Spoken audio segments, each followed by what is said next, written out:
YouTube. Good evening to you guys. Yes, it's been a long time. It's been whew, how long has it been? A week since I made a video. Um, this video here, as the title says, I'm going to be answering these questions. Many of you have seen that video.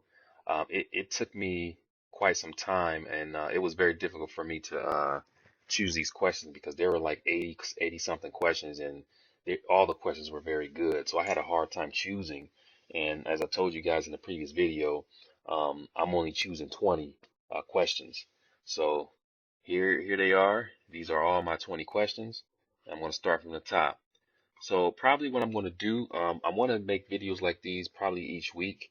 But I haven't decided yet. I might go back to the previous video and answer the rest of those questions. We'll see. We'll see. Anyway, let's go ahead and get started. I got a limited time here. So, I hope you guys can see the screen, but the first question is from Logos. I'm gonna try to pronounce you guys' names.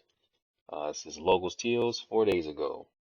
Here's his question. Why do you think the natural approach to learning languages is superior to the traditional grammar approach taught at the universities?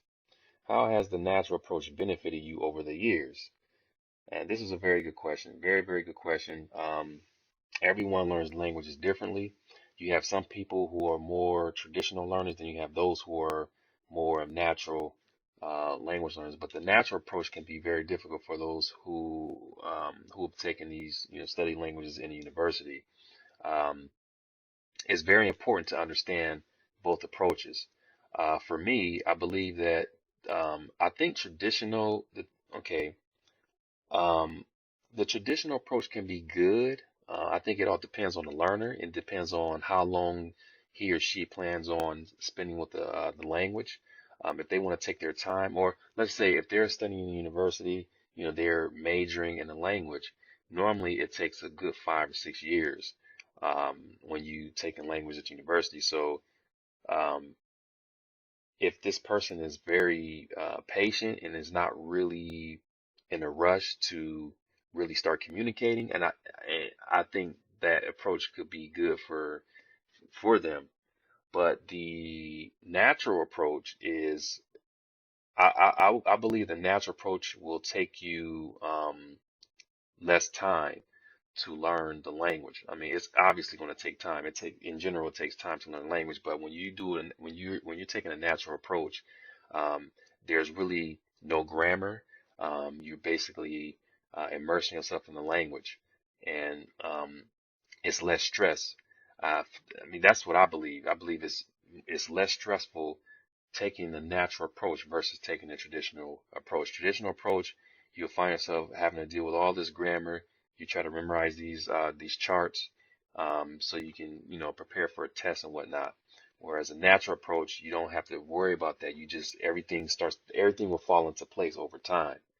So for me, I think when I first started learning language seriously, um, I would consider it being natural. I don't think it was a traditional approach.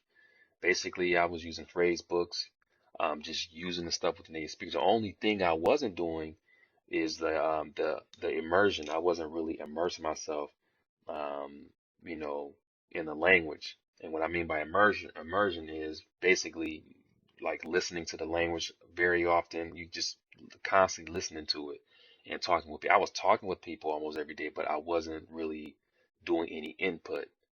Okay, so I I mean, how has it benefited me over the years? I, the approach that I'm using now is pretty much is, I mean, there's been some tweaks. I've learned a lot more, but for the most part, the core is still there. Like like how being learned language, the concept is still there. Just some things have been tweaked.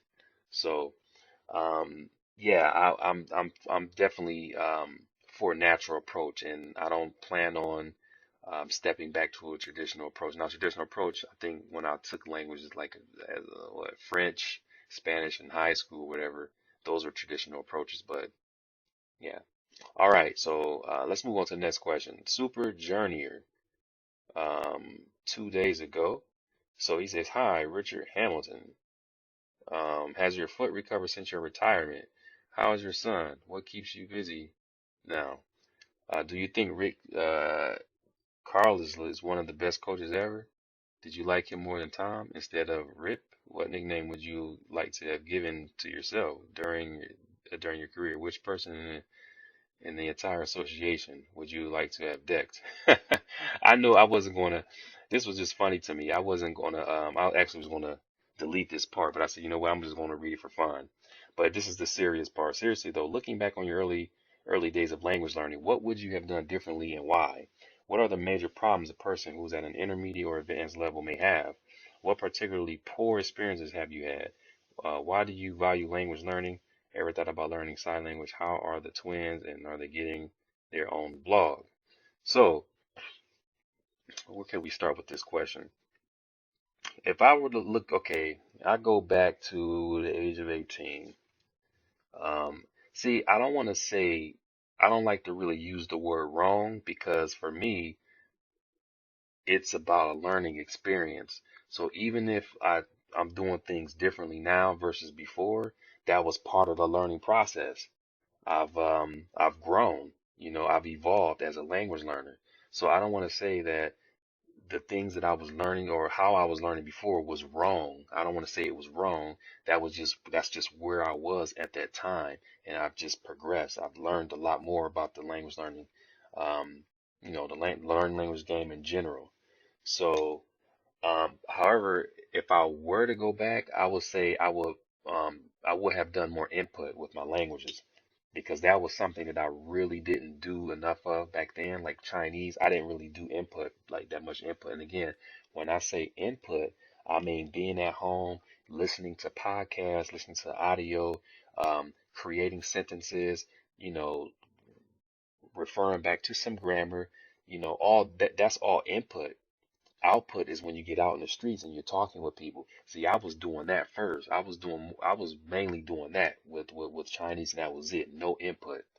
So if I were to go back, that's what I would add to, um, my little arsenal. I would add that, input because that's not what I was doing. Um, yeah, so and why would I've done that? Because obviously when you do an input, it helps you with a lot of things, pronunciation, accent. And see, I didn't really care too much about, and that's why I say I've grown as a language learner because I didn't really care about accents and, obviously pronunciation is important, but accents, trying to get the accent down, whatever. Like now, I'm interested in doing stuff like that. I'm serious about trying to get at least, I may not get it down 100%, but I'm trying to sound like a native, you see. And the only way to be able to do that is through input. You can't, I mean, if you talk with someone, if you're living with someone, you're talking to them constantly and you're not listening, it's possible that you will start picking up their accent. But I think when you're doing a whole bunch of listening and then you're talking at the same time, it really helps with that. Um, yeah. And the first language I did that for was Cantonese. I did a whole bunch of listening. And at the time, I didn't even really when I was doing that, I didn't really talk a whole lot. Like it was just mainly the listening to the programs and stuff. So that's why I would do that. And it's important too for comprehension. So what are the major problems a person who's at an intermediate or advanced level may have? Well, I think when you're at an intermediate level, I don't know about advanced level, because advanced levels that's pretty high level. You're pretty comfortable in the language. You're the next level after that is obviously native level. But if you're intermediate, what most people experience is this plateau. They feel that they're not making any progress, um, and most people will just give up and just stop at that at that level because they don't feel that they're making enough progress with the language, and they don't see when you get to that level, you have to do advanced things. You can't keep doing intermediate things. When you It's like a beginner. If you're a beginner, obviously you want to do some beginner things, but if you want to move forward, then you got to start working with some upper beginner to lower intermediate material so they can help you. It'll feel really difficult, but it will help you progress. And when you're at an intermediate level, then you need to work on this advanced stuff. Some, You can work with some intermediate things, but you need to do stuff that is more um, difficult. So I think most people, they don't want to, that pressure and how difficult it is. I think they don't want to go through that, so they feel what's the word? What's the word? Complacent. They feel adequate and they don't want to move. They just feel comfortable where they are, so they just stop there. I think that's the problem. But advanced learners, if you're advanced level, then, you know, like I said, after that it's native level, and obviously you need to be more exposed to the language and go live in a country or be in an environment where the language is spoken every day. So I think that um, I mean, I can't think of anything else. The problem is basically just not doing things that will help you reach the next level. So, what particular poor experience have you had? Poor experience? I'm not sure what you mean. Do you mean like poor experiences, like as far as leveling up with people, or just um, I wasn't really sure what you meant by this, but I'm gonna go ahead and just say I'm gonna look at this as a level up experience or whatever. Um, Well, hold on. Let me hold on. Poor experiences. Mm, poor experiences as learn languages. Uh, poor bad experience. Well, I guess I could say when I was learning Japanese. But can I consider that a poor experience? Anyway, well, let's just do this. When I started learning Japanese, I remember um it was, I mean, it was a very embarrassing experience I had. I had a Chinese roommate, and he invited me to this. He went to church, and he invited me to his church. They had this dinner going on. It was just a bunch of Chinese people, and we went to the cafeteria, and there was all Japanese people there. I mean, not Japanese. I'm sorry. It was all Chinese people there. And then I was sitting at the table with him, and he was talking to this Chinese. He was talking to this. He was talking to this Chinese woman, and at the time I was like a beginner in Chinese. I wasn't like, or maybe I was reaching. I was like high beginner, low intermediate, somewhere around there. I wasn't fluent in the language, so I couldn't really understand what they were talking about. But I knew he was saying something about me, and then he looked at me and said, "Yeah, you can." He said she speaks Japanese. You can practice Japanese with her. And I said, "Oh, okay." So I was throwing out some Japanese words and stuff. And there was one point we were eating, and after we ate, I was trying to say, I was trying to say, "Onaga ga ippai desu." My stomach is full. I was trying to say that, but I said, "Onaga ga ippai oppai." And I don't know why. I don't know why I said that, but that's what I said. And the woman looked at me, and she looked at my friend, and then I thought about what I said. Like, oh, no, no, no, I didn't want to say that. But for those of you who don't know what that is, like epi is the women's breast. So I literally said that my stomach is big. My, what did I say? When I got epi, my stomach has big breasts. That's basically what I said. So that was a bad experience for me. Very embarrassing experience. Um, poor experiences. Okay, there's another experience I had with and I made a video about this, a separate video. It was about a Chinese woman. Um, she she was like, she was in the cafeteria. I was with my friend, and she's reading the Chinese newspaper. And I didn't even notice her, but he noticed her. He said, "Look," he's like, "Look, she's Chinese." And I looked at the newspaper. Then I started asking her some questions, and she was ignoring me. So I tried again. I think I tried two more times, and then she threw her paper down, and she started like talking like 1,000 miles per hour. I couldn't understand anything she was saying, and then she had switched to English. She said, I don't want to practice Chinese with you," or something she said, and then she just left. Um, and it was like I was kind of scared at first. It threw me off because I never had that type of experience before. But it didn't bother me. I mean, it didn't stop me from talking with people, but it was just one of those experiences I had. Why do you value language learning? I think language learning,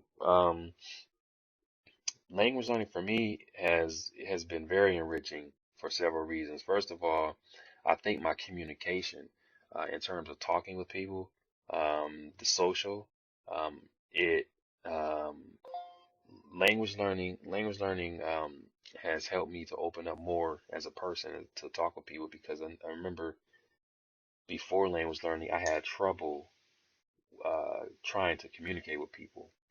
I wouldn't really talk, and I guess I would have considered myself a mute at that time because I didn't know how to talk with people. And even when I started even after I got into language learning, it was still difficult for me to talk with people, but I got a lot better from it. And my mind, I will also say my mind has opened up more, learning about different cultures, different languages, just the way people live, their mentality, way of thought, and just kind of comparing it with mine. And it's like, oh, okay, this is very eye-opening, and you know, so I think learning languages has definitely enriched my life. And I learned so much, and I would highly recommend anyone getting to language learning. It's just not you're just not learning words. You learn these people's culture. You're learning about these individuals, and it will definitely change a lot of your perceptions that you had before of that particular culture. So definitely, yeah. Ever thought about learning sign language? Most definitely. Actually, I have plans on learning sign language. I plan to do it with my daughters.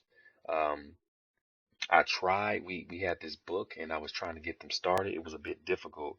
Um, I think the first couple of weeks went well, but then I noticed that they started getting, I don't know, I don't know if I can say bored, but they're I don't know. It seemed like they were becoming more and more less interested in it, so I had to stop. But I'll figure something out. But definitely, I want to learn sign language, and I think I'm gonna do it with my daughters again, maybe when they get a little older. So, how are the twins and are they getting on their vlogs? Yeah, the twins are good. I haven't made any videos lately of them, but they're three now. Um, they're growing, keeping daddy busy as usual, and yeah. As far as on vlog, right now, I don't think so. Um, I have to see. I haven't really thought much about that lately, but definitely I would like to introduce them to the whole world, get them into language learning. But, a lot of stuff going on now, so we still got time, and I'll come up with something. So, all right, that is it for that question number two. I know I spent a lot of time on that. Um, Next question, Jamil Strickland, 5 days ago. It says, while, how much, let me check this time to see how long have we been doing this for? How much, where we at? 18 minutes? Okay, 18 minutes. All right. So it says, while I'm at it, mine's will throw in another question. Oh, dang, you had another question. But when is it a good time to start trying to learn slang and popular terms that make you sound more native-like and genuine? Good question. Great question. You can learn them anytime. Well, I would say get the basics down first. Learn all that basic stuff. Once you get all those basics down, then you can start learning those idioms, slang, you know. Those things are really, really fun to learn, and very motivating. I love learning those. Like I love learning slang and using them on natives, and they laugh and they say, "Oh, where'd you learn that from?" That's to see their reaction makes me more motivated to learn more of the language. But I would start doing that after once you start getting conversation on the language, then you can start picking that stuff up. That's what I would say. Next question, Trevi, 4 days ago. Do you think it's a good idea to major in a foreign language in college? Depending on the language, of course. Depending on the person, depending on your goals, really. Uh, if you have plans on trying to become a teacher or a professor, obviously you have to. You if you want to teach Chinese at a university, you have to major in that language. You just I mean, it's just like you have to have a degree. You have to have like go to teaching school to become a teacher. Um, do you? Is that right? English, yeah, or English teacher. Like if you want to become an English teacher, you got to go to. I think you got to go to graduate school. You have to have a master's. So in that regards, yeah, definitely you will it will be ideal to take. I mean, you really don't have a choice. You have to. But if you're trying to learn a language and you want to learn it in a shorter period of time, I'll say 1 year, 2 years, somewhere right there, then I don't think it's a good idea to major in the language in the university because it takes too much time. This is just how it is what it is. If you, I mean, I know, like I know a lot of people who major in the language. It's taken them like 5, 6 years to finish that major, and then they had to spend more time over in the country to really get their language skills up to par. So, like I said, it all depends on your goals and what you're trying to do. So, yeah, 5 days ago, question number 5, what do you think about Esperanto? Is it worth learning? Esperanto, I dabbled with Esperanto a bit. It was a pretty cool language, pretty easy. Um, I mean, I think any language is worth learning. If you're genuinely interested in a language and you got people to practice with, and if it's a language that you're fascinated about, even if it's a con language or whatever, why not? Of course, it'd be worth it. I mean, why wouldn't it be? So it all depends. It all depends on the person. But definitely, if you're interested in it, go ahead and learn it. Question number 6. How much time per day do you spend on learning languages? This is by Miyakoyu 5 days ago. How much time per day do you spend on learning languages? Well, if let's just look at the current languages I'm working on now, actively. We got which language do we got going on? We have Swedish, the newest language, Swedish, Somali, what is it? Yeah, Swedish and Somali. Am I doing the other ones actively? Oh, I forgot. I'm hard, but see, okay, let's start with Swedish since that's the one that's the latest one. Now I do Swedish every day. Now, when I first started, I was meeting with a native. I met with this guy 3 times a week, and we met for like an hour. So that was like 3 hours a week. And then after I would meet him, I would just spend the rest of the day. I had my earphones. I listened to the audio. I always have audio listening to the audio, and then occasionally I'll pull out my book, and then I'll just read some dialogues and whatnot. I don't do anything other than that. Like, oh, the chatting too, like on Hello Talk. So I spend time chatting on Hello Talk, and I normally do that earlier in the day because they're in a different time zone. So it's really hard to say how much time. It's really hard to say. With Swedish, it's like an all day thing from the morning all the way to the evening. So when it gets late, the only thing I'm able to do is just listen and kind of look at my notes and read some text. Like, I got books right here. As a matter of fact, I have this Asimil course here, which I started using recently, and I have Teach Yourself. So I use this as a reference, and I look at the dialogues. Um, and then I'm doing FLR level 2.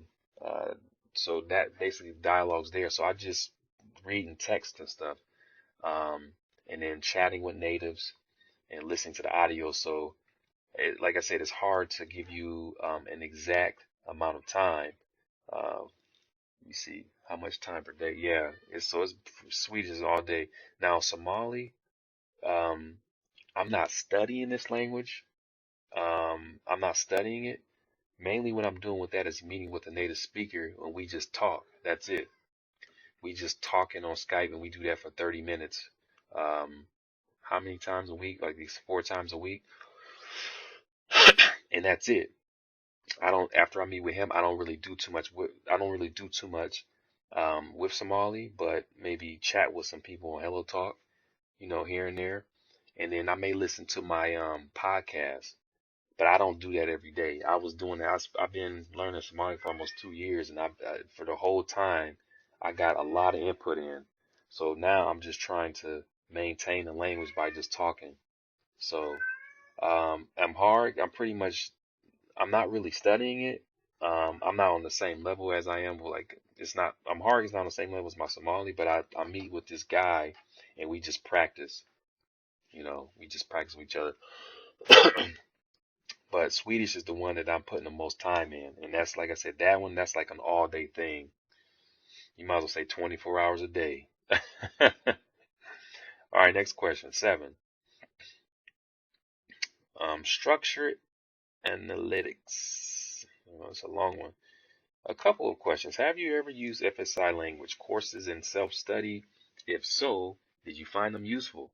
Have you ever had difficulty in muddling of languages? From my own experience, I found that similar languages or dialects, Mandarin Cantonese or Swiss German, traditional German, can overlap and it may become easier to understand while learning, but more difficult um, with output practice or on the fly discussion. A question of motivation. Okay, let me start with this first part. So, no, I've never used FSI. I tried it out. I listened to it a couple times, but I didn't use it consistently. I'm not saying it's a bad course, but it just wasn't my. I think it's good for when you get enough of the language inside of you. Once you know a lot of the language, I would say you intermediate somewhere around there, then you can go back and use that, for some exercises. But I don't, I didn't, as a beginner, I really didn't like it. So no, I didn't really use it seriously. Um, but again, I'm not saying it's a bad course. I'm not saying it's useless. That's just like, because I like to use certain courses when I first started language, and FSI is a course that I would probably use later on. Modeling of languages. I don't even know if I understand this question. I'm guessing you mean mix them up, but yeah, I think if they're very similar, like, well, Mandarin Cantonese. See, that's the thing. Mandarin Cantonese, they um like I never found myself mixing them up. Like the vocabulary, they do share some similar vocabulary with different pronunciation, but like I never found myself mixing up those languages because they sound so different. They sound very, very different. They're very different from each other. Something like Portuguese or Spanish, now that's a different story. Like that, yeah, definitely mixing stuff up. So that happens. Definitely happens. Um, can overlap may become easier to understand while learning what as well. Yeah. Let me see here. All right, let's move on to the next part. A question of motivation. If I had all the time in the world, I would study as many languages as I could. The thought, the thought though of leaving one language alone for a time can be depressing for me to return to later. Not to mention worrying about the staggering word count needed to reach just conversational fluency. How do you manage to set a routine you can follow flexibly and maintain your motivation on days when you feel as though you are not making any progress? Okay, good question. All the time in the world. So yeah, I think when you say that you feel depressed when you leave a language to go back, I think that maybe is because you haven't gotten to a good level yet in that language. If you study a language and you just got to like maybe I don't know what is just A2, I would say. What is that? That's like what is A2? Like a high beginner, low intermediate? Is that I believe what it is? I see. I'm not these level these A1s and C1s. I'm not really 100% sure, but I know if you just get to like a low intermediate and like a high, well, let's say I think it's a high beginner somewhere around there, and you leave that language for a long time, then obviously when you go back and if you haven't been practicing, you're gonna regress. You're gonna forget a lot of stuff, and it's gonna be depressing. And the reason why you're feeling depressed is because you know at one point you were learning and you learned so much, but you forgot it, and you don't want to go through that all that work and learn that stuff that you forgot. So, you see, to reach this, how do you manage? So for me, I mean, it's happened to me too. I've learned some languages. I dabble with some languages. I learned a lot in them, and I didn't use them for a long time, and I just regressed. And trying to go back. It's like, man, I got to put all this work in, but I know that it doesn't take as long as it took when I first started.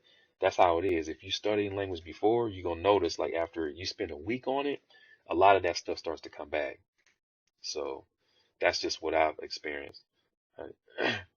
So for me, I try to like now, right now, unlike before, when I learn a language, I really try and extra hard to maintain it.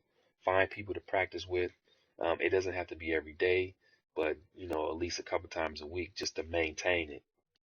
Listen to some audio, just to stay on par. So if you do that, you'll be able to maintain the language. But if you're not on a at least conversational level, then yeah, it's kind of hard. It's really hard. I would definitely get that language to a good level and then, you know, go on to another language. And then when you go on to another language, try to maintain that language with regular contact with a native speaker. Finally, a question about goals. When you study FLR or other resources, what type of goals do you set for yourself over whatever time period you have? I know this is a long message. You can choose to address one part of it if you do choose to include it. What type of goals do you set for yourself over whatever time period you have? My goal when I start, particularly the FLR course, when I start that, my goal is just to go through the steps. You know how everything's laid out. Hold on for a second. My ear.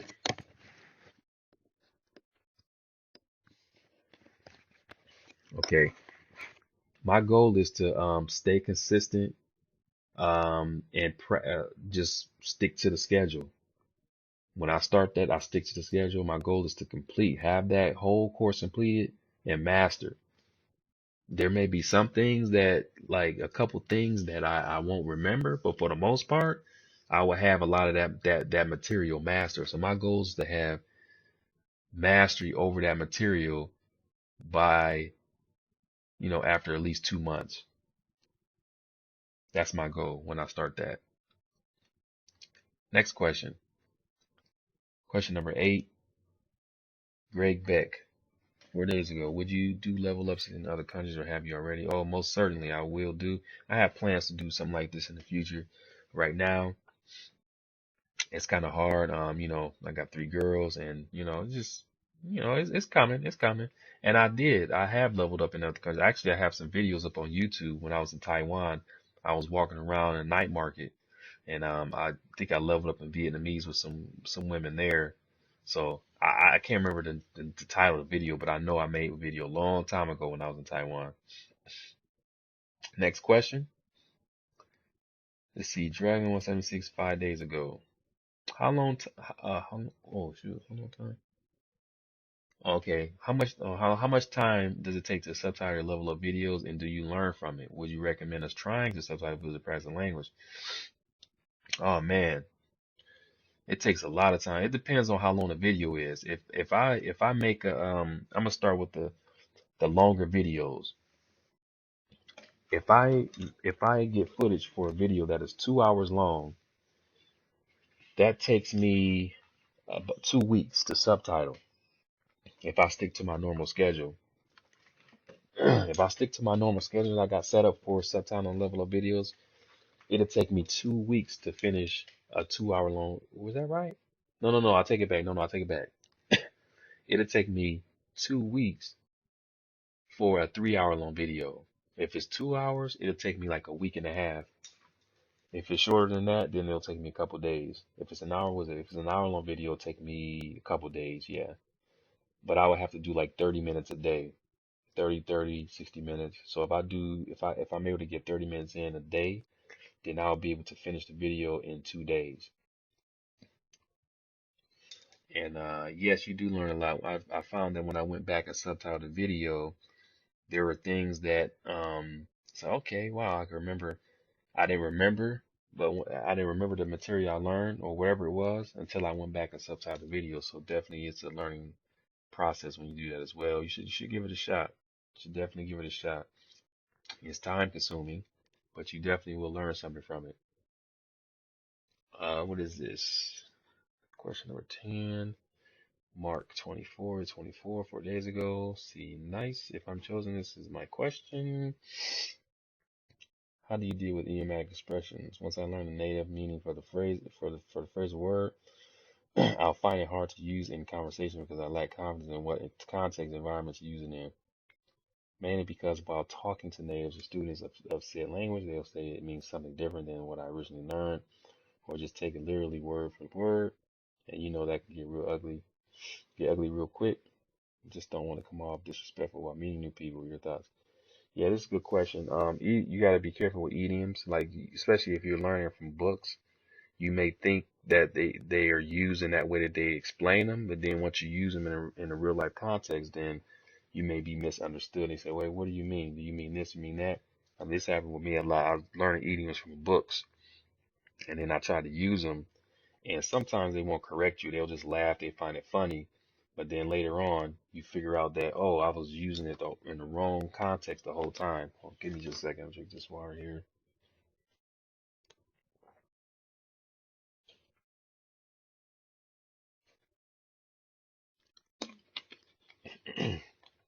I had that with Chinese. I was learning these idioms, and I didn't know that it had a different meaning than what I learned.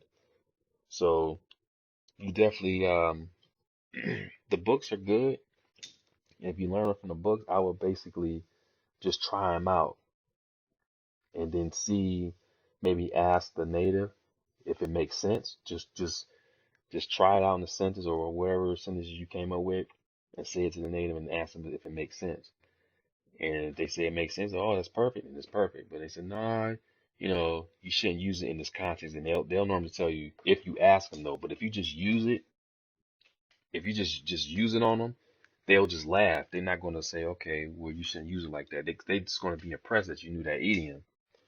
So I would say if you learn the idiom from the book, definitely ask the native first if it makes sense, so that you know so that you'll be more confident to use it next time.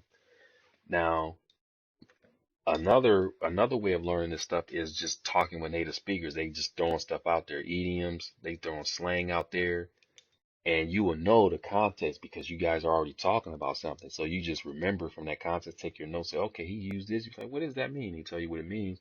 You say, oh, okay, so I'll try this on another native speaker.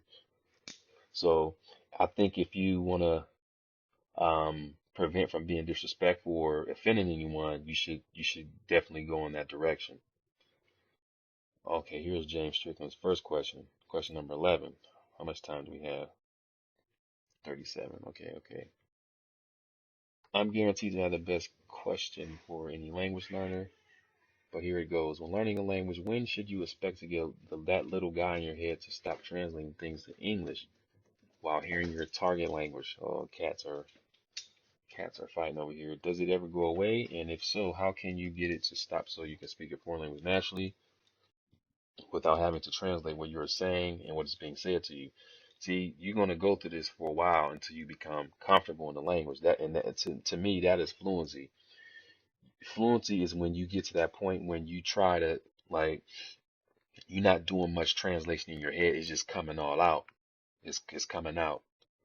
So normally something like this happens when you're at the beginning stages. You beginner, and then you get into like low intermediate, But once you start hitting that, you a solid intermediate, going to upper intermediate and advanced, then that's when it's going to stop happening. You're not going to be doing much translation in your head. Let me see.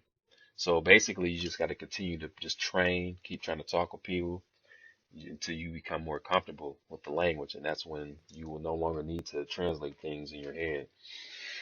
Um, Next question, number 12.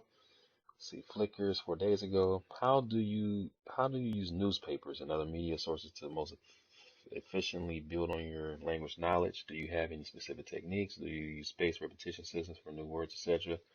I just use those media resources for extra exposure. I'll just look at them, just add to what I'm using already for extra exposure. I don't have any techniques. It's just basically use them as exposure. So like, I want to open this up. I look at it, say, okay, I read a couple units, That's it for today. And then I want to read something from here. I'll do the same thing. If it's something from a newspaper article, I just read it, just get the extra exposure. Because a lot of the vocabulary is going to come up again. And once you see that vocabulary come up so many times, you're going to retain it. So I just use it for extra exposure. That's all. Next question, question 13. Indietti, 4 days ago. How do you stay motivated? What do you think about conlang? How do I stay motivated? Mm, mm, mm, I just think for me, learning language, especially when I have this contact with natives, when I have contact with natives and I know that I'm able to get this language practice in every day, like that's enough to keep me motivated. But if it's a language, see, that's good that you asked me about the con language. Now, I know I said before, con language doesn't matter what language it is. Any language can be useful and be worth learning. But for me, like if it's a language that I can't practice with a human being, I find it very, very difficult to stay motivated. So for me, I need the people in order to maintain motivation. It's very, very, very, very, very, very, very, very, very, very, very important for me. It's crucial. Next question, 14. We're winding down here. Sharper 4221, 3 days ago. If you could bump up three languages that you have studied to full fluency, which language would they be? Also, what is your personal definition of for fluency? Um, it's very difficult because you say full fluency. I don't know what you mean by full fluency. As I said before, fluency is basically when you, for me, is when you get to the point when you speak in that language, you don't have to really you. I don't know. It's a smooth. It's things are coming out smooth, and you're not like stumbling as much as you were when you were a beginner. You see. So that's my definition of fluency. It doesn't to me fluency doesn't mean you able to you're not fluent like you can talk about science or anything. It's that's what that basic fluency is when you get to that point in language where you able to express yourself very well, like without having much difficulty. That's what that means to me. Um, for me, what languages can I do that in? I would say like definitely, of course, Mandarin, that being the language I studied longer. Um, let me see. Japanese, I would say Japanese. Um, Koreans, I think Korean, I don't know, with a little bit more practice, but with a little bit more practice, it's pretty much it's almost there with Korean. Um, what else? I would say Spanish. I still make some mistakes in there, but definitely I think I'm there with Spanish in terms of flow. I'm getting there with Swedish. What is it? What languages? I don't know if you forget Somali. Oh, I forget Somali. Somali. Um, I want to say Vietnamese too. I just think it's some vocabulary issues, but yeah. Um, but what language? 300 that you. Okay, so um, definitely if the which language I would bump up, I would say I would. Oh, I would definitely bump up. Oh, then I didn't even mention Cantonese. That should be there too. I would definitely bump up Mandarin, and they wouldn't really take me long to get to like native. I already know what I need to do to get to like native level. I will bump that up. I am kind of content where I am right now, but you know, why not? Why not take that extra, you know, the extra step on doing that? I would do that for Mandarin. I would do it for, man, there's so many languages, man. Because, Mandarin is a very important language for me. Although I can speak it pretty well now, but, why not become native level in that language? But I will definitely bump that language up. Um, I will bump up Somali. I really do like the Somali language, and I'll bump Spanish up because Spanish is an important language as well. It's a very useful language. I will bump those three up. Um, yeah, most definitely. Uh, let me see. When starting a language, what are the first few things you should learn? And this is by Judge the Great 5 days ago. When starting a language, what are the first few things you should learn to do or say to get yourself started after learning the alphabet? By the way, love videos, they're very inspiring. So most people know that I normally use my own technique at the beginning. I use FLR. I start off with level one. I do that before anything else. Anything else. Now, if it's a language that has a script, right after I, spend time with that script, if I decide to spend time on a script, I'm getting right to the level one of FLR because that's going to guarantee me the basics. And when I say the basics, I'm talking about answering all these questions, being able to, you know, you be able to understand basic questions, be able to, um, introduce yourself, A2 stuff pretty much is what you'll be learning. So that's the stuff I use. If you're not familiar with what I'm talking about, you can just do a search on my channel, just type in like FLR level one or something like that, and you'll see what I mean. I give some samples of it. But when I start a language, that's the first few things that's what I need to do. Okay, I don't want to say you should do because it all depends on the person. But for me, that I need to learn that stuff because I know when I start talking with people, they're going to ask me certain things, and you know, I will feel very embarrassed if I've studied language for a year and someone asks me, "What's your reason for learning this language?" and I don't know how to respond to it. I'd be very embarrassed for that. But that's what I like to do, and that's how I'm going to continue learning. Let's see, 16. Nats 24 5 days ago. Since there are a lot of languages you have only studied for short periods of time, how do you sustain the knowledge you have in those languages? Also, what research do you suggest for someone learning Japanese and Russian, and also maybe also some German research for when I start that? Yeah, so there's a lot of languages that so many languages that I've dabbled with, I've played around with over the years, and a lot of them languages I still remember. Like I retain some knowledge of them only because I still get like scenarios where I can practice. Like especially when I get on the internet, I have so many friends. I get these different messages from people. So I like, for example, I get on Facebook. Someone from you know Vietnam send me a message. I'll be chatting with them for a little bit. I get a little practice there. So it's just all different. So for those languages that I retain the knowledge in, I've been getting practice in here and there. It may not be everyday practice, but at some point in time, I'm able to get like some practice in for those languages. Uh, let's see.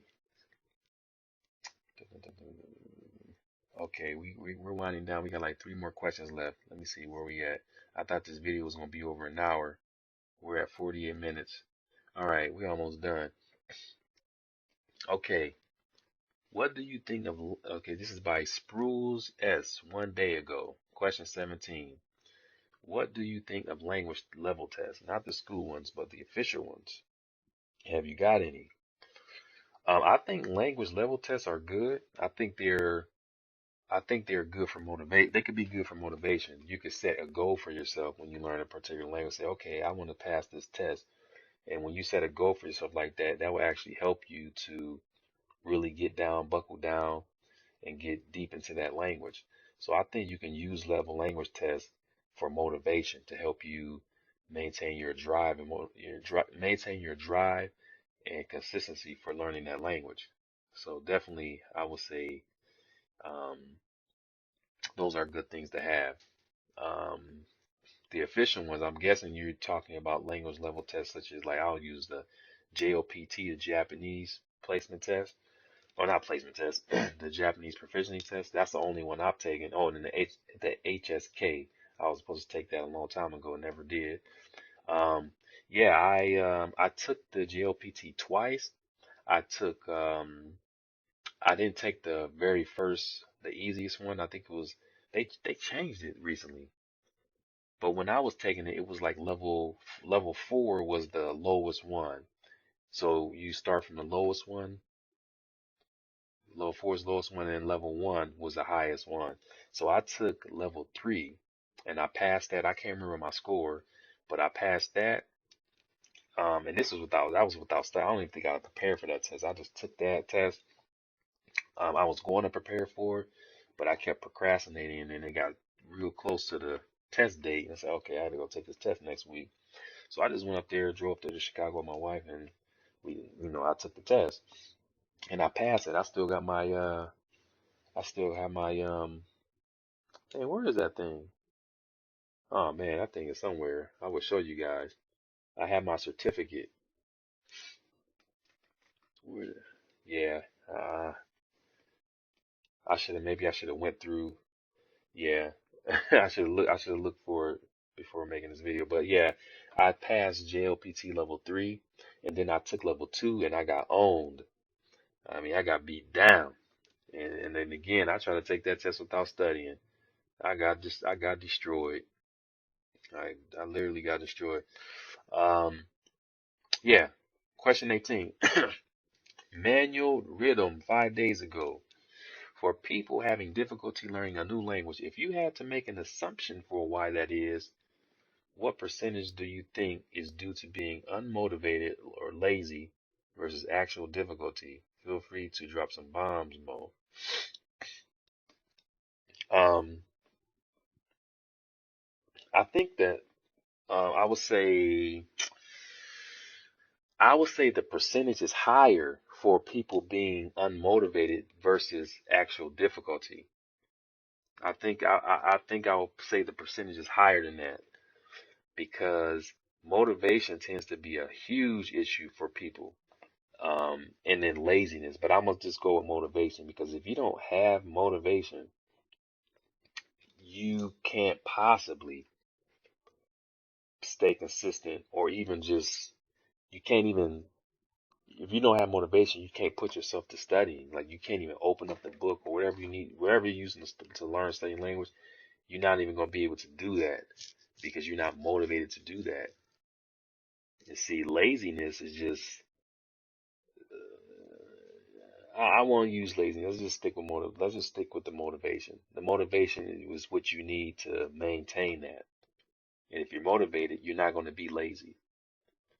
If you're lazy, if you're a lazy person in general, you're not even going to be thinking about trying to learn a language. So, um, I think motivation is the main issue for most people having difficulties learning language. Actual difficulty. I mean, all languages are difficult, but again, if you have motivation, um, the difficulty is not going to have an effect on you because you're too motivated and you have the drive to learn a language. So you're gonna do whatever you do, all you can, do whatever you need to do to learn that language. So that's I mean that's my opinion. That's what I think. Uh, let's see. Question 19, Mako Chan 2 days ago. So I watched your how to train practice videos and also your FLR videos, but still had a question. Once you have your various questions and answers in your target language, do you put that all into Anki or something to memorize them before going to share talk, hello talk, or do you refer to your scripts while you are chatting and over time expect that you will be able to memorize the information without looking? Thank. Yeah, this is a great question. I chose this question because this a lot of people are using this material. Now, I mentioned this in those videos, but when I do this, okay, when I begin chatting with people, right? I'll start with level one. If I go to the chat room, I always have my notes out. Like I always have them out, especially at the beginning, because you're not going to remember all that stuff. You don't have to try to memorize that stuff. If you use it, if you refer to your notes and then you use it on that person and you do that with many people over time, or I would say every day, then you're gonna absorb it. And you didn't even memorize it. It's not even memorization because memorization is just you just keep looking at it and you're really trying to absorb it just by reading over and over and over again. It's like effortless. You don't even have to do that. Just have your notes out, you forget and you look at it and then you use it with this person and you keep doing that, you will absorb that material. That's what I like to do. And it doesn't really, you know, If you're doing it every day, it doesn't even really take that long. So I like to do that, and then I'll eventually come to the state of being able to produce those words without even having to refer to notes. Like I just close all my notes out because I remember the material from practicing very often. Anki, I don't use those programs. I'm not saying they're bad, but I was never a fan of flashcards. Um, I'm more of just like getting out there, using that stuff with people, and I'll pull my notes out if I have to. But that's just me. That's what I normally do. Um, yeah, that's that. Last question, and we finished this. Man, we even well, almost an hour, 5 minutes. Which camera are you using right now? This is by Stevens K. 4 days ago. He says, which camera are you using right now? How do you film your level of videos? So right now, I use the GoPro. For those of you who don't know, I'll show you. I got it right here on this table. This is my tripod, my Jobby tripod. You guys can see it, but this is what I use for. Oh, the camera's not even in there. That's just the tripod. That's not the camera. So this is what I use here. I have two of these cameras. This is the Hero 3 Plus, and this is the Hero 3. These are the cameras I use for leveling up. I know you guys are like, well, how do you hide that thing? I use my hat, and I believe my hat is over here somewhere. I just put it over here. Here it is. You see this hat? This is what I use. It's time for a new one. I kind of messed it up. I broke it there a bit. But this is the hat I use, and there's a hole there, and I put the camera inside of it. You see, I just put the camera inside of it. I mean, it is kind of if you pay attention to it, you can tell that there's a camera in there, but most people they don't expect it. They don't really expect it right away. But these are cameras I'm using to level up the GoPro. And for this particular video that I'm making now, I'm using Camtasia and just using my built-in camera. It's like HD camera with this laptop. I have this is an Asus laptop. It has a pretty good camera. So, all right, guys, that is it. Look at this, 57 minutes. I thought it was gonna be longer than that. But yeah, I think I'm gonna do these. If I don't do these type of videos every week, I'll do them every other week. Like I said, I had a hard time choosing questions. I mean, there are so many good questions made over there. Um, yeah, it took me a couple days. Like, man, should I choose this question? Should I choose that question? But hey, we got it. We got it. So I'm gonna put this video up. I'm gonna go ahead and render it, and just let me know what you guys think. And I'm gonna make another question video. I don't know when, but I have a lot of other things to catch up with, or to catch up on. I'm sorry, man. I'm tired. It's almost time to crash out here. I had a long day. But anyway, thank you guys for viewing, um, and thank you guys for posing these questions. I hope I answered your questions thoroughly. If not, my apologies. I am a bit tired. I wanted to do this earlier during the day, but it's not possible. I can't do anything like this during the day. I'm too tied down. But all right, that is it, guys. I'm going to conclude the video, and I will talk to you guys soon. You guys have a good night, and yeah, let me know if you guys have any questions. Peace.